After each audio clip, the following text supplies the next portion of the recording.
You might like Harry Potter and the Chamber of Secrets, but here's a bunch of people who hated it.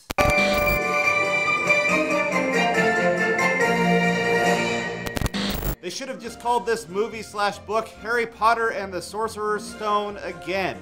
That's an awful title. Harry Potter and the Sorcerer's Stone the third time. It's like, not everybody can be diehard. The British boy meets the Riddler and has to defeat his pet snake and his diary. As sarcastic and dickish as that was, that's actually a pretty good description of what happens in this movie. F you. Utter pish. Fuck's pish? Too long. Fell asleep through it and had no idea what was going on when I was awake. There's your problem right there. Why did I go country? Gee. You broke me. You broke me. Just as future advice, saying being broken is the equivalent of ending up with a southern accent is pretty insulting to a large population of the United States. What happened? 3.5 stars. What do you give something where you know what happened?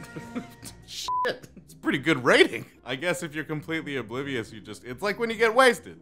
You black out and just assume you had a good time. I'd like to make a formal apology to all our Southern fans. This movie just plain makes me think I'm back in the 70s. What? You know, all the magic? I mean, that's stronger now. I was just disco. Might be more enjoyed by actual fans of Harry Potter. I'm not a fan of the franchise, so it's nothing for me. I'm so tired of asking why people are watching things that they're not a fan of. I'm tired of it. It makes no sense. I know I don't want to stab myself in the eyes, so I don't do it. You know you don't like Harry Potter, you go to the movie. What's wrong with you? Read the books. They're in large print. See the movie. It's on large screens. Go to 7-Eleven. They have large drinks. Go to Safeway. They have Magnum condoms that you don't need. It's a lie. Why would you have your best character petrified for half the movie? The second Harry Potter movie isn't much different than Star Trek Into Darkness, although it came prior.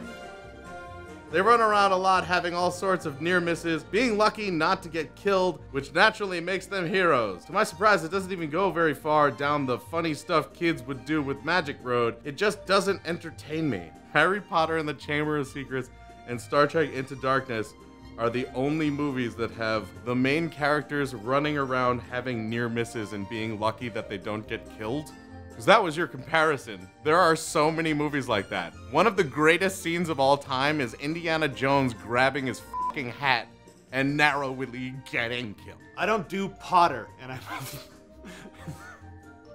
I must be one of the few who hasn't watched any of these umpteen movies to go with the books and the rest of the merchandising machine. I need 2 broken legs to suffer through this at any time. That's a commitment. And a Misery reference. And a wondering why breaking your legs leaves your eyes and ears working better. I want to try it. I actually felt my brain cells shrinking every second I watched this movie. Honestly, that wouldn't happen, because as your brain cells shrank, you wouldn't be intelligent enough to even know what was going on. Wrecked.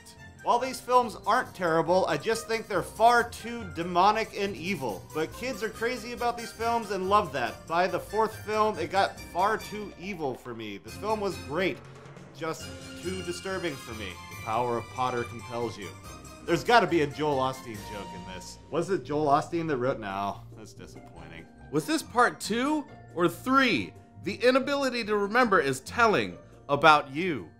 It's not telling about the movies, it's just telling about you. How many times have you thought about a franchise in the past and been like, is it the second one or the third one? Yeah, that shit's on you.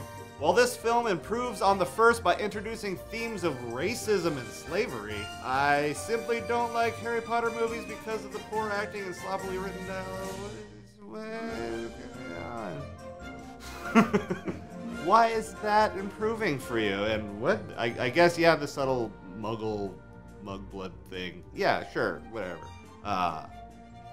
Why are you who you are? Even more stupid and pompous than what? I mean, based on your Jersey Shore picture, I'm assuming you're talking about you. Harry Potter and the Time We Learned About Prejudice. That's the next book. It's when he's working in the real world. Because we're the ones that are f***ed up. A total dog of a movie. Overly long, overly boring, totally uninspired. Would have pulled the plug on this series after watching this film. In fact, I did years ago, except my wife made me pinky swear to see the whole series. Man, the shit we do for ass. Is it really that hard to watch a fucking movie? And she makes me take out the garbage.